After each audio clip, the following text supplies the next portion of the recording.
Күндердің күнінде малның есебі жоқ дәулетті бай болыпты. Ол қалада белгілі кәсіпкер еді. Оның айналасында жағдайы төмен көршілері көп болғанымен, оларға қарасу дегенді мүлде білмейтін. Тапқан дүниесінен садақа беруге мүлде әрекет жасамайтын.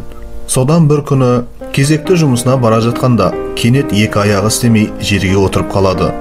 Айналадағы адамдар оны қанша аяққа тұрғызуға әрекет жасағанымен нәтижесіз. Ақырында ауруханаға барып, мүгедектер арбасына таңылады.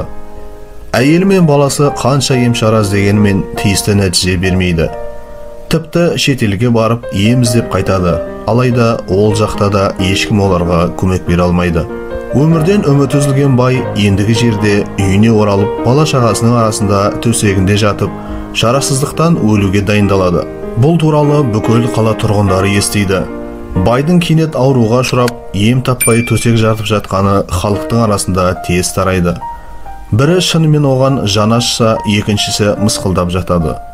Содан бір күні халықтың арасында даналығымен танылған ғалым байдың жағдайын сұрау үшін үйіне келеді. Мән-жайды байдың өз аузынан естігеннен кейін ғалым сөз алып: "Мен саған бұл аурудан арылатын бір жол айтып көрейін.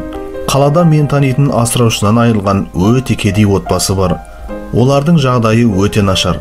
Бала-шағасының нанын тауып бере алмай жатқан жесір әйел әркімнің қолына қарап жүр. Сен сол отбасыға көмек қолын соз. Аллахтың жолында шынайы ниетіңмен садақа бер. Садақа дегенде біршама ақша емес, оларға барып жағдайымен танысып, қажетті барлық дүниесін әперуің керек. Мүмкін осылай дертіңе шипа табарсың. Себебі асыл пайғамбар саллаллаху алейхи уассалам өз хадисінде ауру дерттеріңді садақа беру арқылы емдеңдір деген. Сондай-ақ тағы бір хадисінде жесір мен кедейге әрдайым қол ұшын беруші адам түнде құлшылық етіп, күндіз ораза ұстағанмен тең деген. لن تنالوا البر حتى تنفقوا مما تحبون وما تنفقوا من شيء فإن الله به عليم. Бай болса ғалымның айтқанымен келісіп, тұңғыш баласын шақырып, оған әлгі кедей отбасын тауып, барлық қажеттерін орындау үшін қомақты қаражат береді.